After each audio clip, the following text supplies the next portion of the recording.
It says we're streaming. Okay, so let's get started. Something new today, folks. Ready to go? Because give me a countdown again. That helps me kind of just hit it real hard. In 5, 4, 3. Their channel was dead. Their sales were stagnant until they called Dane Golden. Dane revived their channel and drove thousands of dollars in new sales. And he's going to go behind the scenes with us today and share the YouTube strategy he used to save this company's revenue. Plus, Facebook buys video creation company Vidpresso. What does that mean for you as a creator? We're going to talk about all that and more today on the Business of Video podcast. You're listening to the Business of Video podcast, where the world's top YouTubers and marketers talk about what's working with online video. This podcast is recorded live on Facebook every week, and you can join us when you visit businessofvideopodcast.com. And now your hosts, Owen Video and Nick Nimmin. Hey, welcome back to the Business of Video podcast. I'm Owen Video here, as always, with my good friend and co-host, Nick Nimmin, and we are live on Facebook, YouTube, and iTunes every single week. If you're watching us on Facebook right now, we want to say, what's up, Beer 5? And you can subscribe to the show right now by typing 5 in the comments section. If you're listening to us on YouTube or iTunes, you can subscribe by clicking that big old fat subscribe button and staying in touch with us every single week so that you can become a video marketing mastermind. Lily Tree is out there, says, whoop, we're live. Good to see you, Lily Tree. Nick, how are you, my friend? I'm doing fantastic, Owen. Excited to get the show on the road today. Excited to hang out with Dane. Super smart dude. So excited to hang out with Dane, pick his brain, get some nice video marketing knowledge out of him in terms of what it is that he's up to. Yeah. And it's nice talking to you. Nice hanging out with everybody today and just, doing our thing, man. How about you? It is. It's good. I'm good. I've missed you actually this week. I really have, It's so hard sometimes because, you're good friends. Like, your good friends and colleagues are an ocean away. And there are times when I just want to, head out to the bar, head out to the coffee shop, and just brainstorm, And we don't always get that opportunity, but I do know that every Wednesday I get to hang out with you for an hour. And so that's always a good thing, I think. Yeah, likewise. Absolutely. Like you just said, going to the go-go. You know what I mean? Like not having that, to the discotheque across the water, right? It's just kind of like, hey, yeah, there with you. It's neat that we're able to do that though, because I tell you, when we go and we connect at these conferences, it makes that time so much more valuable because it's like, oh, let's do all these things. I've had this idea.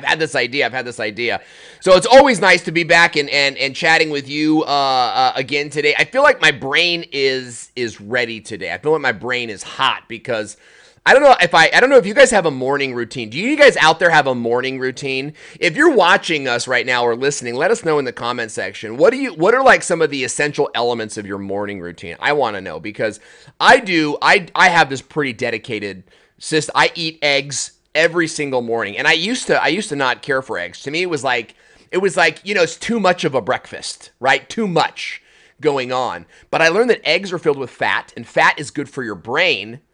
And so I eat eggs every morning to sort of get my brain going. I don't know about you, Nick. What do you have a morning routine at all? My thing is pretty much, grab the alarm clock and shake it. And then after that, I'll get out of bed and usually I'll either meditate first or I'll get ready and then I'll meditate. And then I go out into the day. I'll usually go to Starbucks or something like that and just kind of get myself together, get my thoughts together, answer comments, that kind of stuff, get my plan together for the day. And then I'll come back home and attack it. That's awesome. Pretty much it. That's all you've talked about meditating before. Is that a thing where you try to empty your mind of thoughts or do you focus your mind on particular thoughts? It's more of just kind of, this is going to sound weird, but it's more of just kind of finding space within my own head. And what I mean by that is I'll sit there and, cause I've been meditating for a while now. So basically how the process works is, like everybody all the time, you have, all these thoughts running through your head and it's real easy to kind of exist inside of your own head. And that's about it. So what I do is I kind of use that time to just kind of train my brain to literally either, whoa.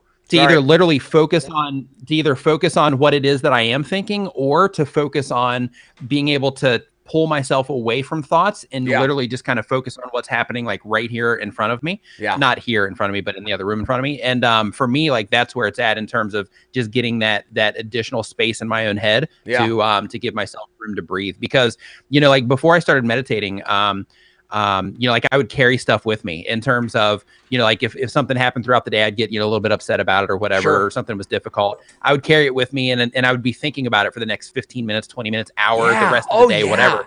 And one thing that the meditation has really helped me with is being able to just notice something as okay, this is something that happened, but I'm not going to let it affect me in any way, shape, or form the rest of the day, unless it's something that is going to keep impacting me. Then you got to deal with it. But if it's something that you can just let go of and continue on, to where it's just like, hey, this thing happened, but that's not happening right now. That's not something that I have to deal with, or that's not something that's impacting me at this point in time. So I need to, you know, be mindful and aware of what's happening right now, instead of carrying all of that stuff with me throughout the day. So personally, it's made for it's just made for an awesome quality of life in terms of the way that I perceive things and the way that I've been able to adjust my own mind in terms of like how I'm dealing with the input, so to speak, of the world, you know, of the world around me. So it's been a game changer for me. I recommend it to everybody, and not the, you know, like people are into like the spiritual side of it.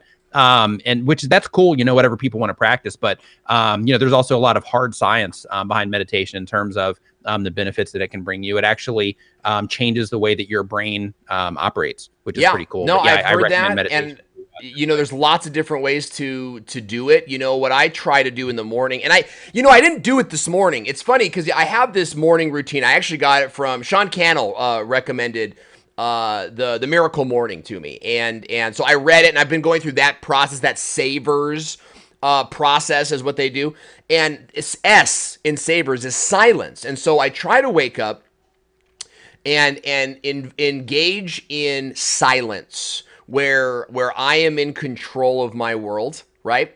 And I try to eliminate as much man-made noise as possible. And it's very interesting because he talks about what silence is.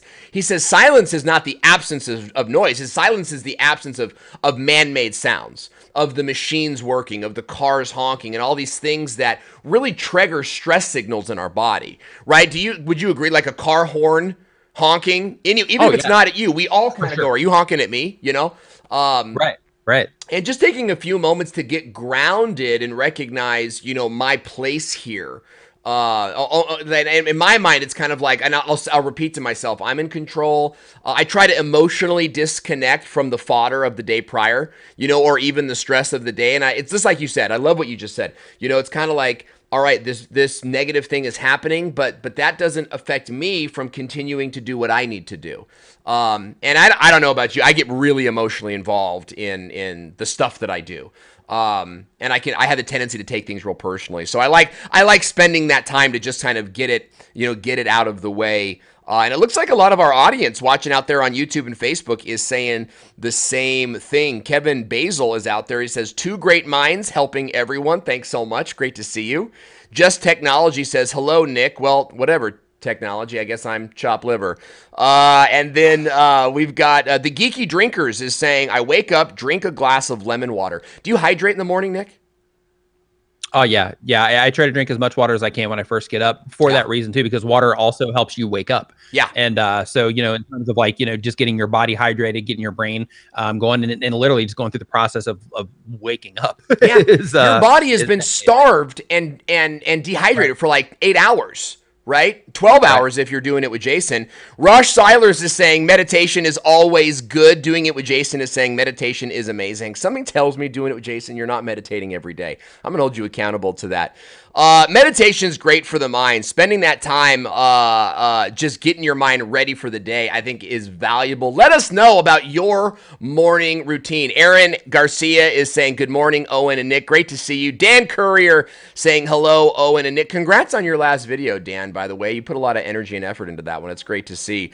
And speaking of great to see, Facebook has just acquired another company. Is this good for video creators, or is this just another corporate takeover? Let's spend a minute chat about it in the news.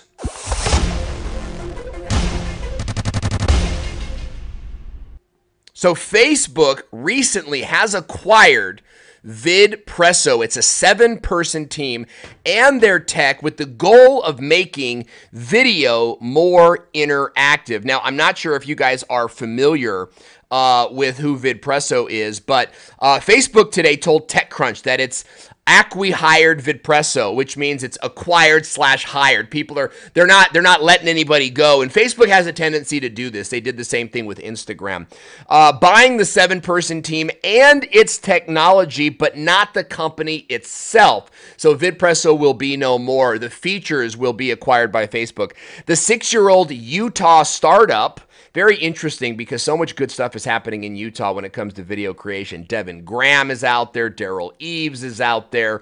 Ohana Adventure is out there. So much good stuff is happening in Utah.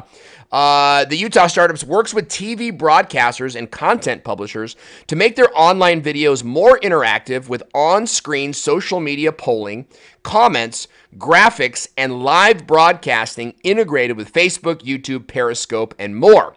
The goal appears to be to equip independent social media creators with the same tools that traditional media outlets use so they can make authentic but polished videos for the Facebook platform. Nick, what do you think? Is this good for video creators or just another corporate takeover? Well, I think that any tool that helps creators in any way, shape, or form is definitely a plus, regardless of who owns it. Right. I think that if it's something that is going to help people, get their information out there and, kind of do their thing, so to speak, because, there's tech hurdles, there's learning curves that come with all these things. So in terms of making things easier for people to accomplish a certain task, I think that that's a win, no matter who is in charge of the particular tool. Yeah, you think you would use some of these tools like social media polling comments and tools like that? You think those are beneficial for what you do? I do. I absolutely do. I actually do that from time to time in my community feed, as an example, or maybe in a Facebook group or something. I absolutely think that anything like that. I mean, anything that you can do to interact with the people that are watching your stuff, or that are listening to your stuff, or that are reading your stuff, whatever it happens to be, anything that you can do to generate more of that interaction, to get more of the feedback, to make sure that you're on the right track as a creator is definitely a win. Oh yeah. The article didn't really go much into, they kind of said, social media polling, and graphics and live broadcasting. And I'm all about, independent creators being able to make more media broadcast type stuff. Like, and that's kind of the goal of this show. You guys notice that this show sort of, we're adding new things every week. And even the frame you're looking at right now with the moving red background, this is the first week we've launched that. And then next week, we're going to be adding name tags to the bottom of the frames. We're slowly moving it forward. So I'm a big believer in whenever you can compete with the big broadcasters, that's a good thing. But I also wonder, does it take away from the authenticity of homegrown video and just picking up your camera and shooting? What do you think, Nick? I think that the authenticity of picking up your camera and shooting with it, I think that there's definitely value in that. However, as all of this stuff evolves, there's expectations that are falling into place. And the people that are doing things at a high level in terms of, making everything like look a certain way and sound a certain way and all of that, like they're definitely creating that advantage for themselves. And it's not just what it is that they're doing for their audience, but let's say that it comes time to work with a brand, for example. Oh, good point. If you can represent yourself in an awesome way in terms of what it is that you're putting out there, then if somebody wants to work with you, they know that, hey, they're representing themselves in an awesome way. So there's a really good chance that if we work with this person, that they're going to represent our stuff in a really good way as well. And because of that, I think that, that yes, there's definitely value in the more amateurish stuff because it gets it out there, and a lot of people start in that place. But, once the ball gets rolling and you start, upgrading through the ranks, so to speak, and that quality starts coming out of the content in terms of, in addition to having quality information or a quality experience for the viewers, you're also having quality production to match that. I think that it just kind of seals the deal, so to speak, on the success and all this stuff. Yeah, great points on getting the sponsors too. I think where I see a lot of. In fact, one of the Utah-based conferences reached out to me last week, and they said, "Hey, we want to invite you to speak. What would you talk about?" And top of my head, I said it would be how small channels Small creators can get sponsors. Guys, I've been getting sponsors on my channel since the very beginning because smaller brands, brands that are doing 4 million, 5 million, local companies, they want to work with creators, but they can't afford a creator with 50,000 subs or 100,000 subs, or a million subs out of the question. So small creators, like I'll just say Aaron and Veronica, they're friends of mine. They have a great show. Shelly Saves says, morning guys, how's it going? Another great example of a small creator you can be going after by increasing your production value. And these channels are already doing great. You could be going after more sponsors and saying, hey, I'll shout you out, or I'll do a commercial break to your stuff and whatever. And you could be making money. I think a lot of creators, they go, oh, I'm not big enough, right? I'm not big enough to do some of these things and whatnot. And they hold themselves back because they're worried about, oh, I have to be like famous before I move forward. I don't know. Maybe you see some of that, Nick, in some of your community as well. Yeah, absolutely. Like it's one thing, people think that they have to be like a certain size or that things have to be a certain way in order, everything has to be here. I'm going to kick the can down the road on taking action on this until this particular thing is in place. Right. But at the end of the day, if you go ahead and you start creating those relationships with the different companies and things like that you're wanting to work with, then you're starting to open those doors so that either one, you'd be surprised at the people that would work with you now, and two, that when you do get things to that particular place, you've already created those relationships, you've already had that interaction to where, that door might be opened a little bit better for you. Yeah, couldn't agree more. That's definitely something to keep in mind. Melissa's grabbing me some new batteries for my microphone right now. We might be running out of batteries, but we're getting some great comments here from YouTube. I just want to kind of go to one of these comments. You're coming in so fast. It's hard to sort of stay up. But I'd love to know your thoughts, guys. What interactive video features would you like to see come into Facebook through this new Vidpresso acquisition? I don't know. Maybe we'll finally get smell-o-vision. That'd be great. I think. So I could put up a coffee like this and be like, here, smell this. Yes. Right? And you'd be like, oh gosh, that smells fantastic. Yes, like a little scratch and sniff video. I think I'd also love, Dane Golden is saying, nobody wants me to be on smell-o-vision. I think that's I love the self-awareness, Dane. I think that's important. That's a good one to think about. Willie Rodriguez, Willie Will, good to see you, my man. He says sales, man. It's about time you logged into my show, you son of a lug nut. Great to have you here. I think, what are some of the features that you guys would like to see in interactive video? One thing that I think is really cool with interactive video is like the 360 stuff. Like, I think that's cool. That's not necessarily like, hey, press this if you like this and press that if you like this, but just the fact that you can have, you can have a screen and you can just kind of move it around. You can look all around the place and interact with it that way. I think that's a really cool thing. I actually recently just got a Insta 360, and it's basically like it's in the other room, but it's like a little 3D cam that you can carry by itself, or you can stick it on to your phone. And like that thing, for example, I'm going to have a video coming out on it soon, but like things like that, to where you can, make the videos and then people have the ability to just go in there and look around. Like, just the interactive side of that is cool. So then amplify that with, some of the other stuff that they're probably going to come out with is going to be pretty awesome, I think. Yeah, no doubt about that. And YouTube has launched on analytics a 360 heat map. So you can actually see what people are where they're stopping and what they're looking at. I love 360. I have a Nano 360 myself, the smaller one, and I do like it. It's hard because I carry my phone in a case all the time. You know what I mean? So it's like, I take the case off and then do this thing. And then it doesn't, I wish it would kind of like strap to the phone a little bit better, because I was at the Grand Canyon kind of doing the 360 thing, and I'm terrified. But I love the technology, and I think there's so much you can do. You can do like a Where's Waldo contest type thing with it. You could do treasure hunts with it. You can get really interactive. Happy Trails is saying 360 would be great for the trails. Absolutely. Loving your channel, by the way. Happy Trails. I'm so glad we connected on Facebook, because I got to see your Instagram through that and some of that stuff. Alan Graham is saying 360 ace until behind the camera forgets they are being watched. Also, great point. When you're holding the 360, you're on camera too, so no nose picking, folks. Yeah. Unfortunately, you know, there are down. Unfortunately, I tell you, at any given moment, I can turn over to my son, and he's just knuckle deep.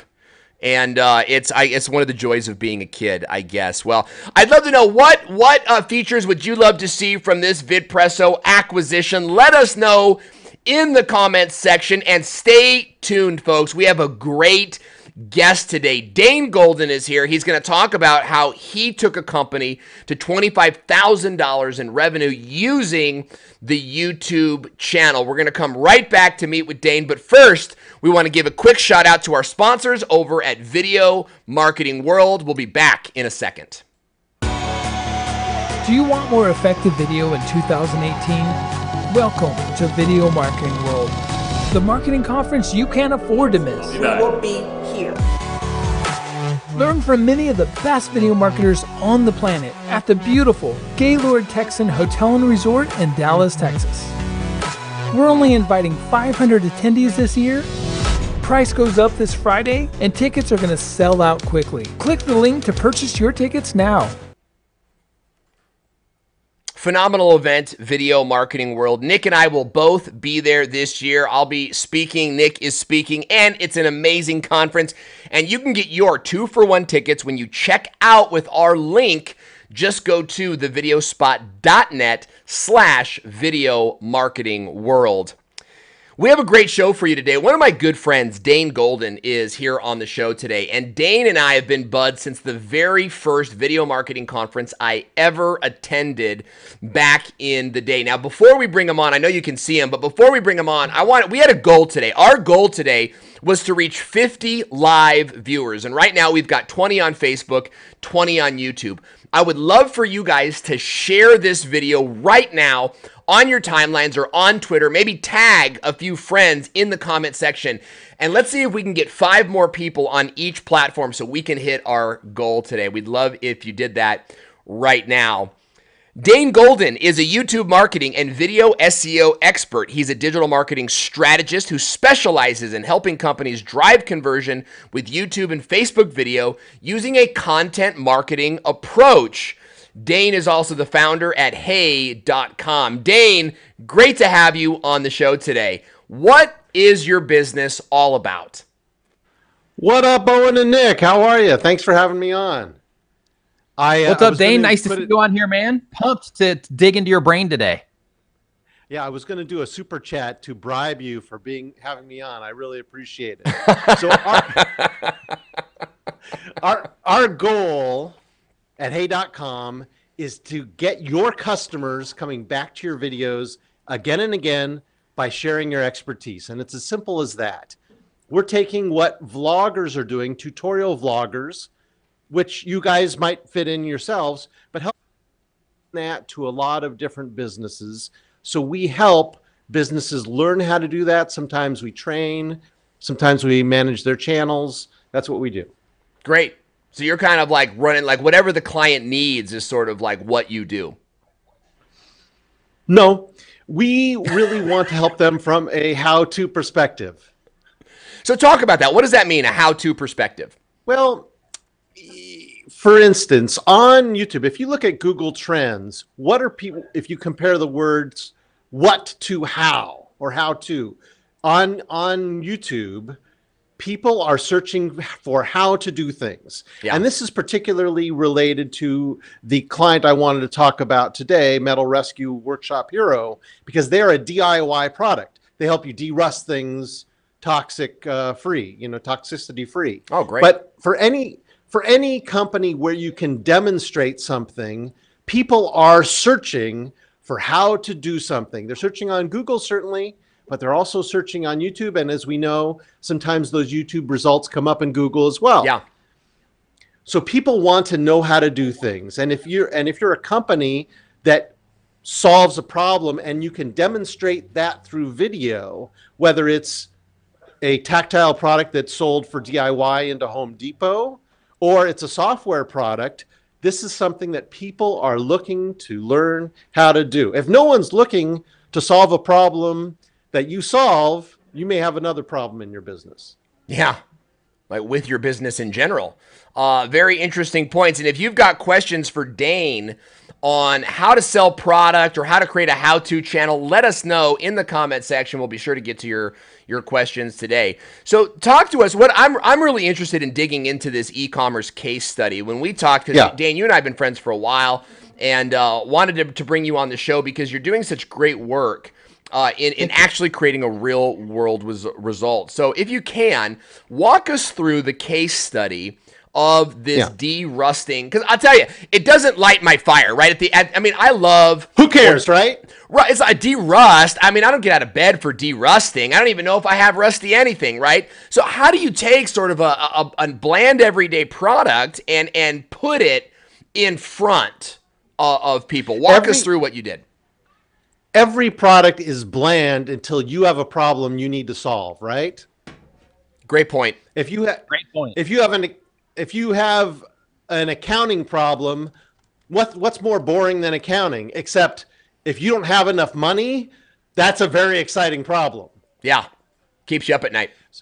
So if you have some sort of accounting software that manages your money better, suddenly that becomes really interesting.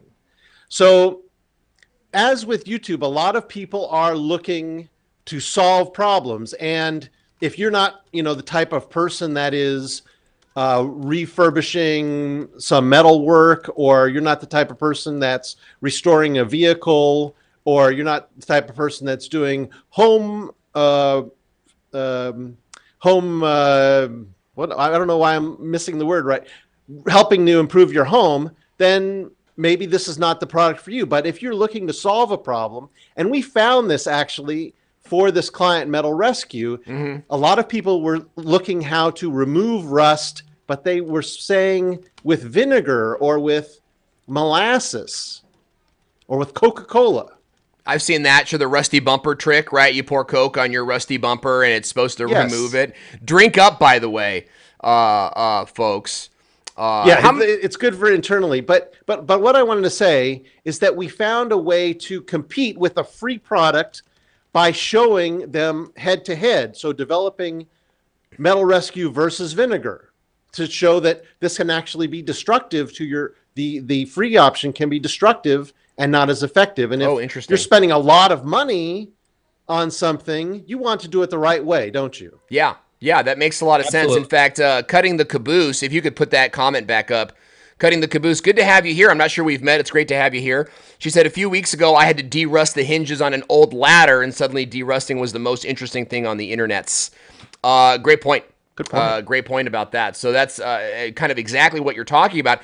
How do you compete with the free product like vinegar? Or because that's what I would do, especially because I'm a cancer survivor. We are a very non-toxic family when we can be. Yes. So how do you compete with something like vinegar or some of these other free resources with a company like this that's trying to sell a product? Right. And anyone who's searching to solve a problem on the internet, whether it's Google or YouTube, they would prefer to have it be free, right? Right. And some with any type of problem you have, whether it's streaming video or whatever, you could go with some sort of free option. You pick up your phone, you start streaming. But it depends how much you want to get out of it, how much quality you want to do. And if you're the type of person that is doing something of quality and you want it to do well, you might be interested in purchasing a product rather than something that you just dig out of your pantry, right? So we did a lot of research as to what people were searching for, what they really wanted to know. So they wanted to know how it compared to the free product. So we made videos to compare with those free products. So talk about that. What did that look like? Well, it's basically you have to lead with the title, how to remove rust with vinegar, which is what people are looking for. But then you say versus Metal Rescue, which is the hero product. So you have to get it to rank, and you can do that either by making a good video, or you can also accentuate that with paid discovery. And I know, Owen, you've experimented with very targeted paid discovery, and you know that it can work. Yes. Yeah, absolutely. That's a Now, particular type of YouTube ads. Yeah. did you do that with this particular company? Did you run ads? As a part on several different videos, yes. Okay. There were several different ways, because if you've already made the video that solves the problem, then it's worth it to pay to have it be first. If it doesn't solve the problem, people are going to keep looking. Yeah. So solve the problem somebody wants to solve. Give away your expertise. And their expertise is not how a product works. Their expertise is about Rust in general. Mm-hmm. Mm-hmm. And the same thing with each of your viewers. They have an expertise that is not limited to the product they sell, and people want to know that information. Yeah. What's really interesting about what you're talking about here is that you're making videos that actually bring attention to the competing product, right? So it's almost like me saying, I don't know, making your videos with XYZ company, right? And it's like, well, that directly competes with me. And yet, in doing so, you might be able to exemplify the superior nature of your product. Is that sort of, am I headed in the right direction? Absolutely. But there's more to it. Pardon me. That's just one part of it. Really, I would encourage your viewers to make videos that are about their expertise. If the customer did not know you existed, what would they be looking for? You have to find that. You can do, the simplest way is to do autocomplete in YouTube search and see what comes up. Okay. There's you can level up in a number of ways, but that's the basic way. So what are they looking for? You know your customers. What would they want to search for if they didn't know you existed? Mm-hmm. Then make a video about that and say, by the way, don't do a big promotion. Solve their problem and say, by the way, we have a service which offers to solve your problem. Okay. All right. So you sort of did a video on like how to remove rust with vinegar, but then at the end you said, by the way, if this doesn't work for you, walk us through how you position. It was a side by side. It was a side by side. And right. I don't want to oversell my involvement in this. I'm an advisor to them. They do all the production. So we don't do any production at hey.com. We just help with channel management and consulting. Yeah, no, that's great. That's great. I want to make sure the audience gets a chance. All of you guys watching us live on Facebook, YouTube, and listening on iTunes. I want to make sure that you guys sort of are able to walk away with a strategy in mind that you could use for your own channels, your own companies to establish the same thing. So you did a side-by-side comparison. That's exactly right. So here's vinegar, here's Metal Rescue. Now, one of the things they do in their videos, because like you, they have a non-toxic product. First, they start visually with using gloves, but then they remove the gloves and stick their hands right in it to show it's not acidic, right? If you can stick your hands right in it, then, no problem. In addition, they'll say, okay, here's this 12 hours later, 24 hours later. What did it take? Well, this really didn't resolve it. It takes a lot more work. It takes a lot more time. It takes a lot more elbow grease. And suddenly, a few hours later, it starts to rust again. Yeah. So they have a product that keeps the rust off. And if you are spending a lot of money on your house or your car or whatever, you don't want to crap it up. That is right. And you especially don't want to use stuff on it that's gonna further damage anything. And what's funny about the taking the gloves off and putting your hands in it is like when you were saying that, I was thinking of the Coca-Cola reference that you made before, and I was thinking like, I don't even want Coca-Cola on my hands. Yeah. So when it comes to actual products that will clean stuff and actually something strong enough to remove rust, the fact that you can actually put your hands in it and all that stuff, showing that in terms of hey, this is safe for you. Fantastic. That is like radical infomercial type of video selling, right? Like an infomercial will catch me because again, I'm a big organic guy. So when they take their laundry detergent and they'll be like, and I'll even eat it, and they'll start to eat it on camera. That's when I go, all right, you got my attention. And it seems maybe over the top, but I have kids. We don't keep Comet or Ajax under the sink. You know what I mean? Because kids don't know, and they experiment with stuff, and it's not always putting it in their mouth, but it's spilling it and having it fly into the air, and they're breathing it in, and all these different things. So if you're just joining us right now, we're talking with Dane Golden. Dane worked with a company to help them sell $25,000 of product and selling it through not just the internet. Well, let me ask you, Dane, did you sell it through the internet or did you drive traffic into retail stores? So this is a common problem for a lot of DIY products, is that they're selling in a place like Home Depot or AutoZone, like this product. Okay. And there's thousands of products there. And how do you get your attention when there's thousands of products? Well, with a lot of DIY products, you can do a demonstration on YouTube, and that's exactly what we did. We wanted to help people solve a problem. I believe that you give away your expertise and share with people what you know, and then they will you will get their loyalty and their trust in their business by sharing your expertise, not selling. Selling should only really be 20% in my formula. Yeah. It's really giving away your expertise about what you know, not just about your product. Yeah. And I'd love to dig into when you start selling. But first, I want to ask those of you watching us live right now on YouTube and Facebook, what comparisons could you make in your videos? Write it down in the comment section. I would love to just give shots out to you, or kind of like workshop with you if we could a little bit. By the way, I want to say what's up to Lily Tree. Lily Tree joined me yesterday on our webinar. She joins me on all my lives. It's so great to see you. Air 5 to you. Pff, Lily, great to see you.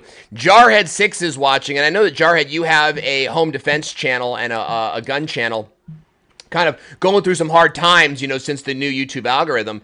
But what comparisons could you do? And maybe you do it is watching. Doing it with Jason is watching. What comparison videos could you do to bring more attention to what it is that you're selling? So Dane, I want to ask you this, and then I want to move on to like algorithm changes. Leroy Dixon is saying maybe I should try that with dog food. It's not a bad idea, Leroy. Like, which dog food will your dog eat? And I know Leroy did some of his own eating dog food videos on his channel, which is very clever. So good, Air 5 to you, bro. Can I jump in? Because I have a thought about the dog food. So yeah, absolutely. If he makes dog food, all right, and he sells that, right? His expertise is not just about what his own dog food is. His expertise, I imagine, is about pet nutrition and pet health. And so he could talk a lot about how some ingredients are good for dogs. Like, I don't really know, but I know chocolate is terrible for dogs. Right. He could go into why it's so terrible for dogs, or what to do if your dog has accidentally eaten chocolate. Maybe you just rush it to the emergency room. I don't know. He knows. But this is the type of thing where you draw in the type of people who are interested in just your solution by not really talking too much about your specific solution. We're getting a lot of that in the comments. Jeff Zolteros, always great to see you, Jeff, is saying, comparing competitors' natural dog soap to our awesome natural dog soap. Awesome idea. And then Scott Donald is saying, running on trails versus running on roads. Really, really great. And I think if Happy Trails Hiking is still out there, you could talk about even taking a walk in the city versus a walk in the more of the countryside, the rural areas, the rural juror. And then Geeky Drinkers is saying store brand vodka versus local vodka. Love that idea. Not much of a vodka fan myself, but I love I'm not a fan because I haven't really had a vodka that I enjoy. It's all like rubbing alcohol to me, and I've also never spent more than $8.99 on a bottle of vodka, so maybe that has something to do with it. Not sure, not here to judge. Let's keep moving. Want to hear your comments in the comment section. Dane, how many videos did you make on comparison, and how many videos did you make that just straight sell the product, or did you any? Was there a mix there? Was there like a 70-30 mix? 10 and 5, like how did you do that? So again, they were producing them themselves. I was advising them, but here was a challenge that is probably common, but not a lot of people talk about. Yeah, is that if you are running a small business marketing group, which may be 1 or 1.5 people, you have all sorts of hats you have to wear. You're not just the video person. you're the social person, you're the email person, sometimes you have web responsibilities. We know that if you make 1 or 2 videos every day for a year, you're really going to start to get momentum. That's this huge. is part of what we preach. But as a small business, you may not have time to do that. And this company, my client, Steve, did not have time to do all that. So he was able to put together a few videos. But one of the things they did have was this library of videos that they had done over the years, but it sort of petered out. The channel had sort of, they didn't know why, but something changed in the algorithm and it died. And that's when they came to me. Okay. All right. Speaking of preaching, I want to give a big shout out to Derek DePena. It's one of my favorite preachers out there, is just logged in. Good to see you, Derek. Dan Norton, Steve DeMala. Where have you guys been? Jeez Louise. We've been live for 26 minutes. Talk about that, Dane. Talk about algorithm changes and how that affected the strategy. Well, as you guys know, it's really watch time that's helpful. And watch time can be a lot of things. It's not views. It's watch time, and that can be combined. How long people watch an individual video, how much that recommends them to other videos, how long they stay on the channel, YouTube as a whole. Well, a lot of their videos were really all over the place, and some were good and really valuable, but they weren't getting good traction. So we went through basically a few things. We looked at their search, what were people searching on? And we looked at which videos were sort of winning, the 5 to 10 videos that were winning out of like 100 that they had done that had lost traction. And then we looked at how they were being positioned. So we went through their archive and we changed things around to say a little bit more how to, and then solve the problem. Now, I wouldn't recommend I would be careful in going and optimizing your library when you optimize titles, because if a video is doing really well, you can actually destroy its traffic. So you want to be really careful. But if a video is sort of dead, changing the title is not going to hurt it in any way, and it's an interesting experiment. Right. And why is that? Just take a second and kind of expand on that, because I'm seeing creators do that, and it's just like, don't do that, right? And why is that? And is it just the title, Dane, or is it other elements that you shouldn't change on a momentous video? The worst thing to change on a video that's doing great is the title. Now, there's a second thing that not everyone else knows about. I may be the only person that has screwed up a 20 million view video. You're not. By changing, no, just tell you right now. For a different client, by changing the series playlist that it was in. Oh, really? Yes, which we can talk about it in a whole nother episode. But if a video that you do has a great momentum and it's in a series playlist, be very, very careful about the name and order and whether you switch things from one series playlist to another. But apart from that, re-optimizing a video. What does that mean? You can go through your old videos. They are still existing assets. And if they are good, and if they get good watch time and not bad audience retention, you can re-optimize those to get more traffic. And one of the ways you do that is, the basic way is you go through and you change the title and the tags and the description and the thumbnail, right? Easiest way to do it is the thumbnail. And we did that too with Metal Rescue. We did a lot of befores and afters. And with a DIY product, before and after is one of the best ways to do a thumbnail. So that's really key. That's great. That seems to be a kicker for the fitness industry also. Those before and after thumbnails, like, hey, this is what it looks like now. This is once your problem is solved, this is what you want it to look like, or this is how you want it. Yeah, those are definitely winners. Yes, and if you're thinking this is a fitness video, I am the before picture.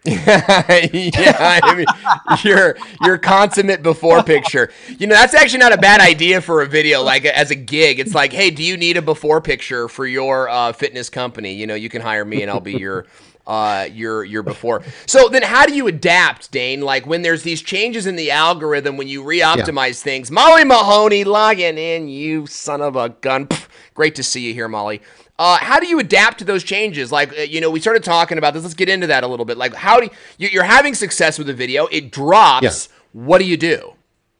Well, I mean, overall with the algorithm, you want to keep up with channels like Owen's channel and Nick's channel, and maybe even hey.com that keep you apprised of what are the best tactics, because they do change over time. But the basics, the fundamentals remain true. And that is get people to come in and watch and keep watching, right? So my principle is just give away your expertise, get people coming back again and again, because if they come back 3 times, you have a chance at earning their business because you built up their loyalty and you built up their trust.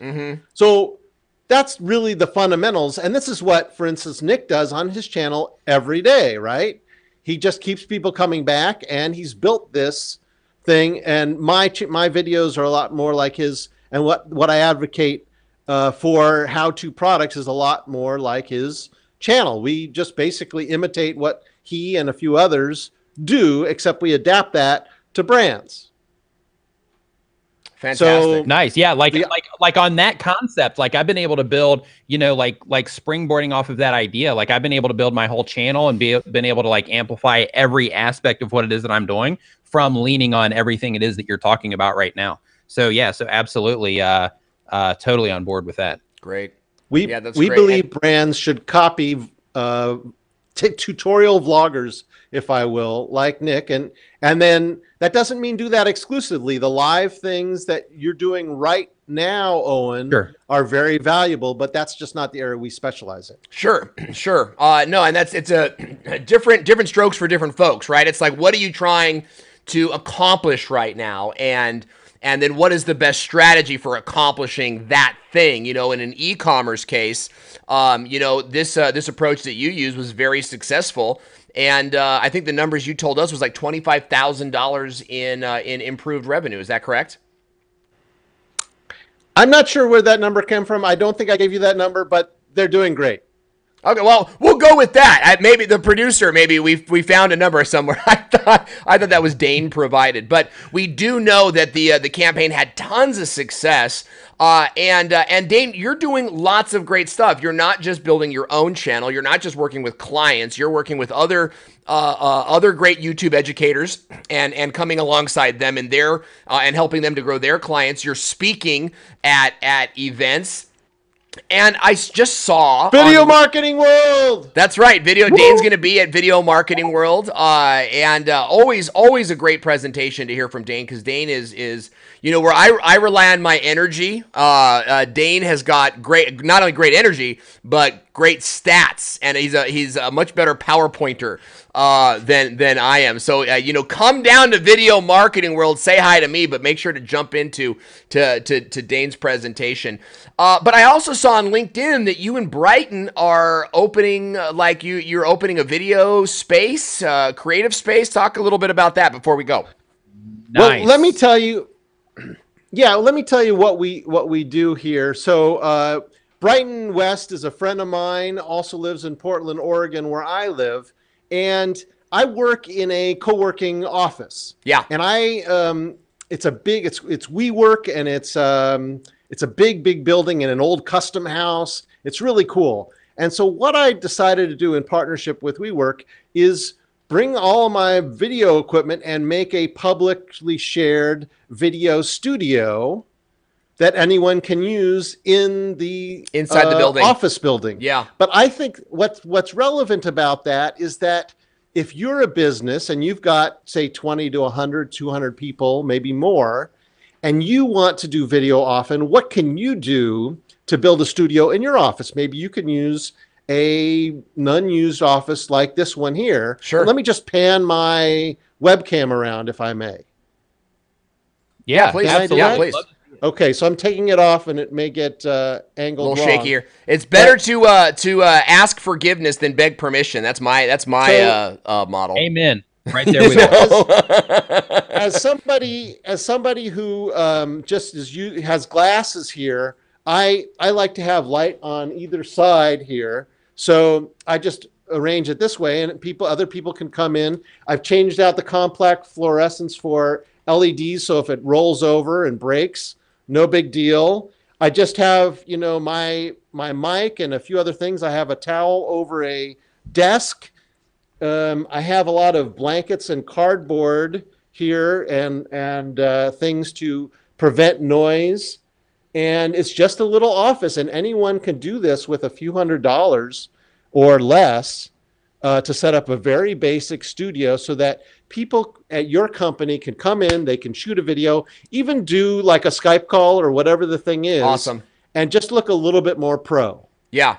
No, that's great. And I'm reading Best in the house, just saying, hey, because we were just talking about video marketing world. Just want to say what's up to Jeremy, who's also in the house right now watching. Yay, Jeremy Best. Great to see you. Good big friend of the channel and common denominator between all of us. We all just love Jeremy to death. We got some questions coming in from the audience. I'd love to get to those before we cut out. It's interesting though, Dane, because I'm reading a book by Roy H. Williams, who's also called The Wizard of Ads. Phenomenal book. And he says, an idea whose time has come will often pop into the minds of multiple people at once. And it's very interesting because this whole, you're at WeWork, which is a co-working space, and you've added this video element into that. Me and one of my business partners out here, we've been working on that for about 6 months. We went and we looked at like 4 or 5 different co-working spaces looking for the right opportunity. And believe it or not, just yesterday, we went down to look at a new building. It's a new construction. They're building a whole, and get this, it's a co-working space for digital creators. So it's not just co-working space and we're going to add some green screens and lights. They're building a green screen. They're building a sound studio, and you come in, you rent an office, and that includes 1 hour in the green screen a month. You can buy more time and whatnot. Amazing how we're all sort of clamoring and around on this idea, because that's an idea whose time has come. So please keep us posted on that. Inbound 808 on YouTube is saying, hey, Dane, I'm in Portland at the moment. And then he's asking PDX! He's asking you which WeWork you're at. I'll let you all answer that offline, but definitely want to connect with Inbound 808. Inbound, why don't you go to Dane's channel, leave a comment, and then you guys can kind of start talking. There. We had a question come in. Salt Lake Pops Orchestra, another Utah-based YouTuber, is saying, would you recommend re-uploading videos if you've stopped getting traffic on them? Is that a question for me? Yeah. What do you think? I would not. Well, no, that's not what I do. I will tell you some. If first of all, you have to look at their audience retention. Look at the audience retention graph. Did they get good audience retention? If you feel that there's something there, you can re-optimize, like we said. There's one other trick, and please don't tell anyone about this. If it's a longer form video and it has really good audience retention, you might try running it as a pre-roll ad, an in-stream ad. I have talked to people who are vloggers who sell products and make very long videos, and they have found that you can regrow a video if you do the right pre-rolls of that video, just using that same video as a pre-roll, but not guaranteed. Your video may suck. I don't know. Yeah. And Rosh Seiler's growing creator, one of a good friend of the show, is saying, I also look for relative retention. If the relative retention is good, which means how long people stay on the video, it's not total minutes watched, it's how long they stay on the video, then I'll update it. Otherwise, I found it's a waste of time. And it is kind of a waste of time, guys, to go update a video nobody likes anyway. Something else you could do, Salt Lake Pops, is to create a pre-roll ad, a 22-second pre-roll ad, that drives traffic to this other video, right? And so you got a smaller. If you're interested in A, then you may like B over here as well, and then you're seeing if that might work. So here's a question. Or for the use whole... the audience retention to see where people responded to your video versus where people dropped off. And instead of re-uploading that same video, you can also recreate the video. So you can say, okay, well, I lost people around here. So what I'm going to do is I'm going to take the same information, but I'm going to just make a completely new video with the new skills that I have now, with the new stuff that I have now, the new way that I do things now. Yeah. And then I'm going to see how I can get people to respond to that. You can also find really good results in that as well. Yeah, awesome points. Awesome points. Pam Duthie is saying, I just built my teeny studio under a loft bed in my spare room. It's great for crafting, and I can clip lights on the underside of the bed. Right on. Right on. That is YouTubing for me. Like I was talking the other day about how being a YouTuber isn't just uploading on YouTube. It's about creative energy. It's about the way you live your life. It's about finding a way to make it work. And that's like the essence of what being a YouTuber is all about. Sabby BG is saying, he's asking all of us, what product can I sell in my comedy skits or in street interviews? I know Sabby pretty well, so maybe I'll jump in last, but any thoughts for you guys on how to sell products with comedy skits or street interviews? He could do a full-blown guide, like a full instruction manual on how to do, on how to actually do what he's doing in terms of making the skit videos and the equipment that he uses for the videos, how he sets up the jokes, like a full-blown instruction manual on how people can make that type of content, how they can use whatever psychology that you use when you're telling your jokes, that they can, incorporate that into what it is that they're doing. Like Dane was talking about before, if you're doing comedy skit videos, there's a skill set involved with that comedy skill, with doing that, and you're creating an expertise. And because of that, you have a bunch of knowledge in your head that people will pay you for. Yes. You just have to think of how you can take that knowledge out and put it into some sort of media format that people will give you in exchange for money. Yeah. And I think the people watching that channel are not the strong majority. Let's say 80% of them, just picking out a number.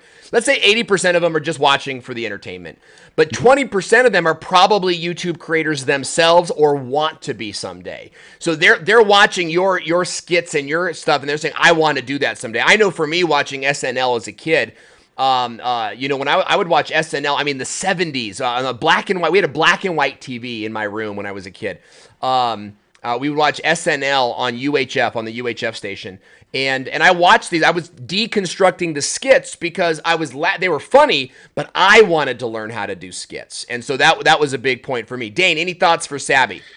It just occurred to me, no one's really written or done any good videos or written a good manual on how to be a good street YouTuber, meaning how to get good interviews. How do you plan your questions? I've known a few YouTubers like this and have tried it myself a little bit, but how do you deal with police? Do they give you problems? Strangers? Yeah, it's good. What types of questions? How do you warm people up? That's something no one's really covered. Great points. And Sabby, I know your content well. I know what you do. I would also, and I know that you have a strong audience in India, like a very strong working and middle-class audience in India. I'm going back to what I've told you in some of our meetings is you've got sponsorship opportunities. You don't even need, hey, this video brought to you by, and instead of selling physical product, sell sponsorship segments in your videos. Cause man, you launch a video and you're getting like 40,000 views out the gates. That's incredibly valuable. So that's something to think about. What do you guys think? How can you sell your product, your service, or sponsorships in your videos? Let us know in the comment section. And I know maybe Dane will jump in and answer some questions in the comment section a little later on. What do you think, Dane? Okay, let's do it. That'd be great. And Dane, how do we stay in touch with you and learn more about what you're doing? I've come out from behind the scenes and I'm doing more videos myself. My channel's hey.com or HEYCOM1. The Dane Golden channel, that's my personal channel that I don't use anymore. Some people, it's more searchable for some reason, but HeyCom1, that's the one people should go to. Okay.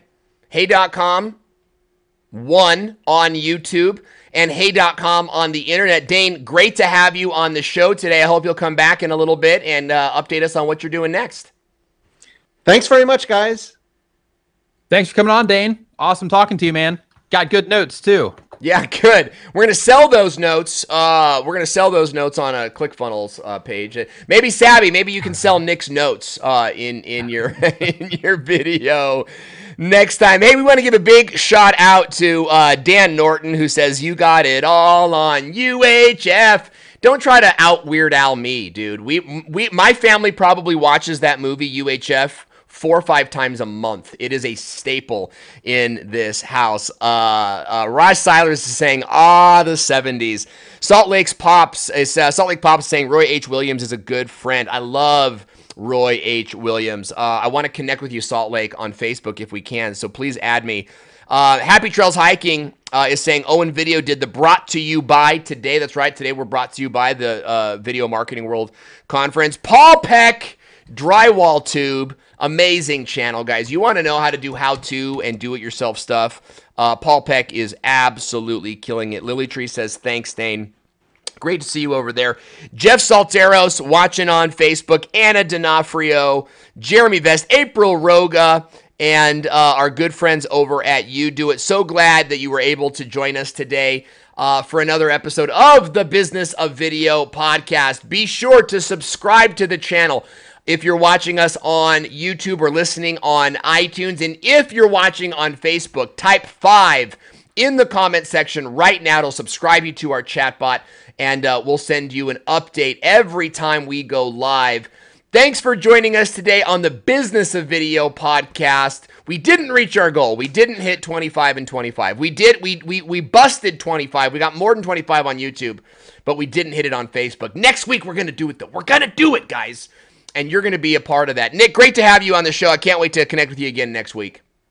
Likewise, and I'll see you at Video Marketing World coming up here very soon as well. But yeah, next week, and then Video Marketing World, man, I'm pumped. Dane, awesome. You as well, man. Jeremy's in the chat right now, excited to hang out with him at Video Marketing World. You Do It is also going. Excited, pumped to hang out with everybody. It's going to be a great time. So excited for Video Marketing World. If you haven't gotten your tickets yet, Owen, what's the promo code? Go get your tickets. Go to thevideospot.net/video marketing world. Okay, I'm sorry it's such a long URL, but when you go to that URL, you get a 2-for-1 ticket. You buy one ticket, and then in the email confirmation you get, you'll be able to get the second ticket for free. So you get a 2-for-1 ticket, guys. Go to this event, bunk on someone's floor. 5 people to a room. Come in a suitcase. You don't want to miss this conference, and we hope to see you there. Thanks so much for watching. I'm Owen Video. We'll see you next week on the Business of Video podcast. Thank you for listening to the Business of Video podcast. If you like the show, give us a review on iTunes or share this episode on social media now. Join us next time on Facebook Live. Just visit businessofvideopodcast.com and subscribe to the newsletter updates. This podcast is brought to you by Tuber Tools and BizTubeAcademy.com.